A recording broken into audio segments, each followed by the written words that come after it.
বৃহস্পতিবার বাংলাদেশ সময় রাত ৯টা থেকে ইন্টারনেট বিচ্ছিন্ন বাংলাদেশ। এখন পর্যন্ত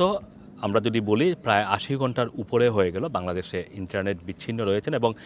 সারা পৃথিবীতে ছড়িয়ে থাকা ১.৫ কোটি প্রবাসী তাদের পরিবারের খোঁজ ভালোভাবে নিতে পারছেন না, কারণ টেলিফোন সংযোগ যেটা রয়েছে সেটাও খুবই ইন্টারাপ্টেড, মানে কথা বলা যাচ্ছে না, কথা শোনা যাচ্ছে না। কখনো কখনো কিছু সময়ের জন্য লাইন পরিষ্কার হলেও সেই লাইন আবার জ্যাম হয়ে যাচ্ছে, কথা শোনা যাচ্ছে না। আজকে বাংলাদেশের তথ্য প্রযুক্তি প্রতিমন্ত্রীর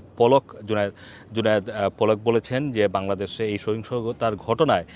যে ক্ষয়ক্ষতি হয়েছে এর মধ্যে ইন্টারনেটের সঞ্চালনের যে লাইনগুলো রয়েছে সেগুলো ক্ষয়ক্ষতি হয়েছে, সেগুলোকে সচল করতে তাদের বেশ সময় লাগবে এবং বাংলাদেশে যে 4G নেটওয়ার্কের নেটওয়ার্কের যে লাইনগুলো রয়েছে সেগুলো নাকি ক্ষতিগ্রস্ত হয়েছে এবং সেই কারণে বাংলাদেশ ইন্টারনেট বিচ্ছিন্ন রয়েছে বলে দাবি করেছেন পলক। এবং তারা বলছেন যে এগুলোকে নিরবিচ্ছিন্ন